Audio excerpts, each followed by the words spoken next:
Hey Robin, hey Kyle, I'll get to that in a minute, and then also welcome to Zen, which I will also get to in a minute. Robin, in your video about Gen Con, you had asked to hear more about the Grizzled. Apparently the only thing more difficult than playing the Grizzled is getting time to record a video about it. So I'm here like 2 weeks later than it should be. Don't be mad at me. But I'm going to talk to you about the game and some changes coming to the channel, like new spoons and new meeples or spooning meeples, whatever we've decided to call ourselves. So the Grizzled. The Grizzled is a 2 to 5 player game by Fabian Rifo and Juan Rodriguez. As you know, the illustrator is Tino, who was unfortunately killed in the Charlie Hebdo massacre over in France, as if the game was not depressing enough. And I say as if the game was not already depressing enough because, as I'm sure you know, but in case other people don't, The Grizzled is a game about being in the trenches of World War I, and you and your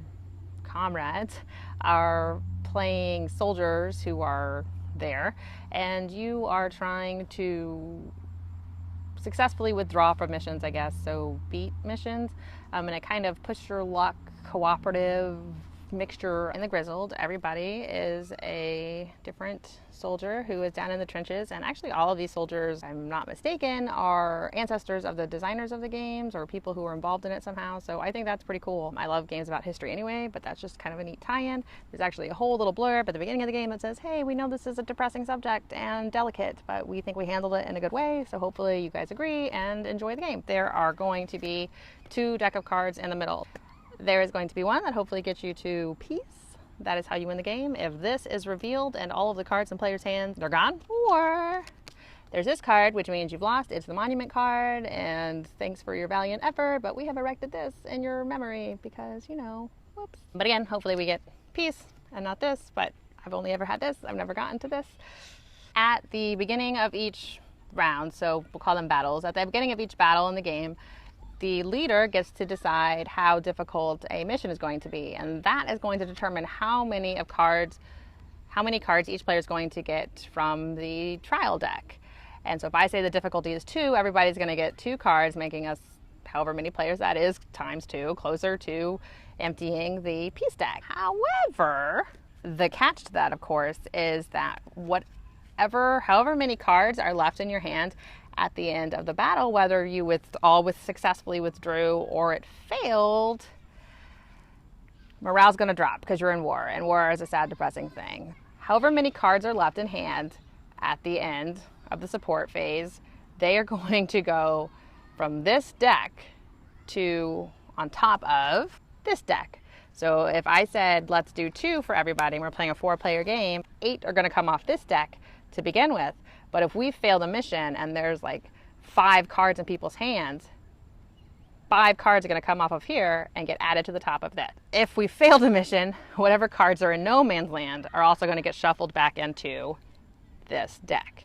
So it just gets incredibly hard. So on your turn, you can do a few different things. You can play either a trial card down or a hard knock card down. What you're trying to do with these cards is play them down. Well, let me back up. What you're trying to do with these cards, the trial cards, is they get played down to the middle of the table, kind of a la Ink and Gold, in that you're pushing your luck and you're flipping. Well, you're not flipping. You are playing cards down based on what's there, hoping to be able to get rid of all of the cards in your hands, or at least as many as possible. There are going to be trials, which have a background, which is a type of trial, and then they will have a little thing on the top, which would be in others. There's a whistle, there's a bullet, there's a gas mask, and as far as backgrounds go, there's rain, there's snow, and there's nighttime. You might also get hard knocks, and all hard knocks are applied to yourself, and they do bad things to you, like you have to add an extra trial card if you withdraw, or you can only withdraw if your hand is empty, and things like that are not great for getting closer to winning the game. You can use your good luck charm. All of your guys have a good luck 4-leaf clover on the front of their card and a matching symbol that goes with one of the trials.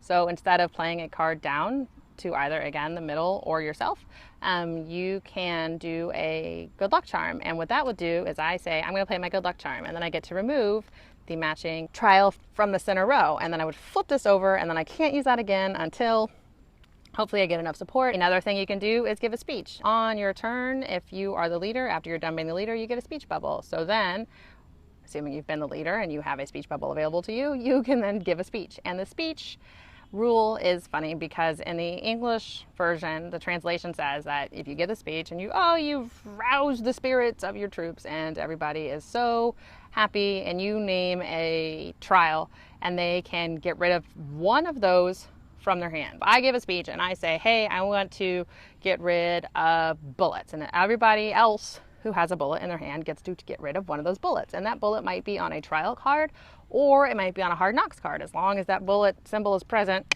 you can get rid of it. In the English rules, it says that everybody gets to do it, including myself as a speech giver.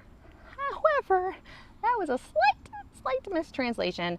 So really only the other people, so the person who did not give the speech, gets to get rid of the card. Go to the geek if you need help with rules. So that's just a general good tip. The last thing you can do is, at the beginning of your turn, everybody gets support tokens. They get 3 of them. One goes to the left, one goes to the right, and then there's one random one. So if you're looking at no man's land and you think things are getting kind of dicey and you want to withdraw, you can elect to withdraw. So you would secretly choose one of your support tiles, and let's see if we can do this. We have right, we have left. That'll actually be 2 to the right. There's just a single to the right and just 2 to the left. You would secretly put that down in front of you. Once we get to the support phase, we will see who you've decided to support. If you do not have support tiles, you can still withdraw, but obviously there is no support. And the benefit of support is once either the mission has failed or everybody has withdrawn, we go to the support phase. And if the mission fails, whoever happened to withdraw and has support out, we only take into account those support tokens. And if everybody withdrew and put support out, then we look at everybody's support. At that point, we see where everybody is pointing to. Whoever has the most support gets to either flip their lucky charm card back over, or they can remove up to 2 hard knock cards that are on their person. If it failed and you can only remove one of these, I think is what it is. If there is a tie with support, sorry, nobody gets to do anything, which is not fun. So those are what you can do. You can play a trial to no man's land. You can play a hard knocks card to yourself. You can use your good luck charm to get rid of a card that matches your trial on your card from no man's land. You can give a speech and people can remove whatever trial it is that you say, one of those cards from their hand. And then finally, you can withdraw and give support, hopefully. There are a couple different ways you can play the game. There is the rookie way, which allows you to ignore traps on the bottom of the card. You can play the normal game with difficulty level, and then every time you see a trap card here, you have to flip over a new card from the trial deck and add it to no man's land. And that can be really tricky because if you flip over something that, makes you the third thing and you were planning on not doing that, and then, you were going to withdraw, but then someone flips that, and then you're just like, oh, we've just lost, and I was going to withdraw, and we would have been able to beat it if I had been able to withdraw. It gets really stressful, much like I imagine war would. I think I've covered most everything about the game. Rodney does a much better explanation of this game, so you can go check that out over on Watch It Played, and I'm sure, Robin, you have, but in case you other people haven't and would like to see a more cohesive explanation of this game, I would definitely recommend going over there. So that's the Grizzled. And this kind of brings me to this week's, month's, whatever topic. What I would like to hear from you, Robin, and then also now you, Zen, which again, I'll get to in a second. Like, this game has an interesting 2-player variant where there's a third ghost player. Ghost players, I think, are a tricky thing. Some games do them really well. Like, I think a Bluxen Duel has a good third player ghost thing. And other ones are just like, let's randomly roll some dice or randomly draw a card or whatever. And I don't think that those do them so well. So my question to you guys is, what games have third player variants, 2-player variants that work well? And or if you want to talk about ones that are like, you don't know any because all the ones you've tried is 2 players. And Robin, I know you play a lot as 2 players, so I wonder like how much you know and care and have strong opinions on or not about this subject. But that's what I want to know. What games have good 2-player variants and or ones that don't? To the point of Kyle leaving and then coming on board, there has been a lot of, we'll say, heated discussion recently in the board game community, especially on the Twitter, and just women in gaming and transgender people and minorities, and it's just really been been heavy. There's been some very heavy conversations lately about increasing participation and reducing discrimination and all sorts of things like that. Kyle, unfortunately, has decided to take a break from gaming in general, and I can't blame him. Honestly, I was there a couple weeks ago. I was like, forget this. Like, my hobby, my getaway is now like ruined and jaded. I can't see anything without hearing these people's voices in my head. And I guess Kyle was feeling some of that same stuff for different reasons. So he's decided to take a step back from gaming, and that includes design, which is unfortunate because, you know, that was like his passion and whatever. And anyway, so Kyle has decided to take a break from gaming and focus on life, and he has his adorable new baby and wife, and so I think it'll be good for him for, you know, lots of reasons, but also very sad for others. So Kyle, thank you for all your time. You're always welcome back to be another spoon or meeple or whatever we are. You're always welcome here, as contributing, as regular guest, whatever voice you would like to be, you are free to express it here. So Zen, who lives in Japan, and he is on the Twitter, he's very active and likes to send me games from Japan. I like Zen. He has graciously, foolishly, I'm not sure which one that was that he has done, but he has decided to join us on Spooning Meeples here. And I'm just going to let him introduce himself because I'm sure he would do a far better job than I could. Welcome, Zen. Hey there, Internet. So Rhiannon asked me to make a hello/introduction video for the Spooning Meeples because a few days back, Robin, one of the members of Spooning Meeples, asked me if I wanted to become a part of it, and of course I would say yes. Who would say no to that?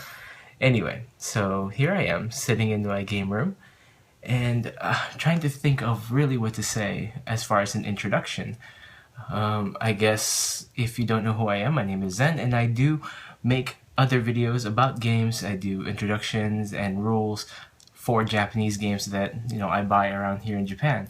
Though I do have a lot of English games, such as the ones you see behind me. I mostly do videos for Japanese games because those were, I guess, just not represented out there. Although now, seeing the industry take more of a turn and getting more Japanese games, seeing companies like Oink Games and Mo Ideas and all other kinds of things get their Japanese games onto English, having English versions. It's really fun to see those things. So I guess I should talk about my gaming background. So I started board gaming maybe like 3 years ago in 2012. I know it's really not that long. I'm sure there's a ton of people who are more deserving who've played games for longer, but I started in 2012 because I watched things on YouTube and I ran into a show called Tabletop. And though I wasn't sure about board gaming, I mean, I used to play them in the mass market games, you know, Monopoly, Sorry, Risk, and all that cool stuff. I never really got like really into it. I was more into video games, and I still am. I still love video games.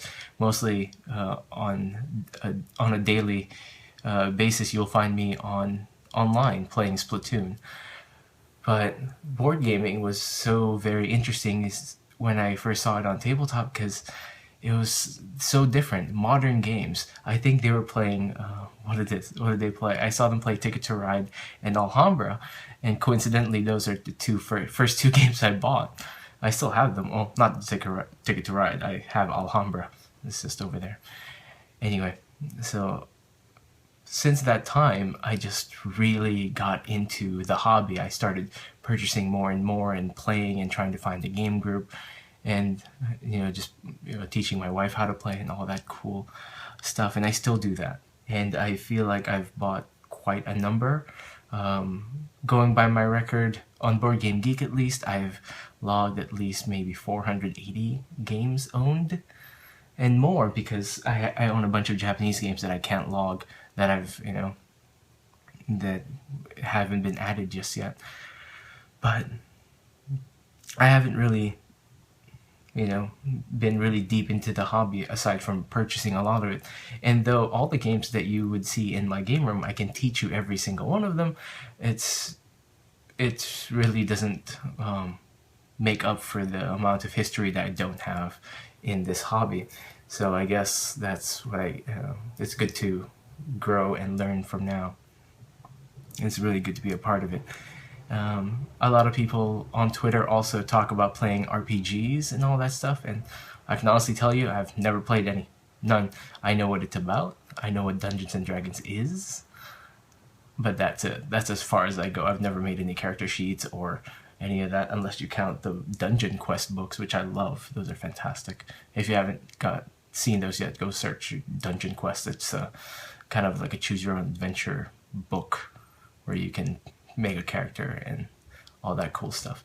Anyway, as far as becoming a part of Spooning Meeples, I'm very honored to be asked to join, and I'm very excited to see where it actually will go. And if you actually seen, I have been a part of the community roundup before for Spooning Meeples. I've sent in a few videos and all that stuff, but I never actually thought I'd be part of it. I mean, you know, given the amount of history that I don't have anyway. But I'm looking forward to seeing where this will go and where this whole thing will take me. So I guess that's it. So then again, if you have any questions about anything I do have a channel. It's youtube.com/NeatoZen, NeatoZen. NeatoZen. I think I chose that because it was a pun on the name netizen, on the word netizen, which means a denizen of the internet here in Japan. Anyway, I'll stop talking for now. I see the timer is marking at me at 5 minutes, so I'm going to stop here. One more thing I had to say. Happy belated birthday to Robin. So, hey, happy belated birthday. Anyway, I'll see y'all later, and hopefully there'll be more fans, and you'll see me again soon. Yeah, bye.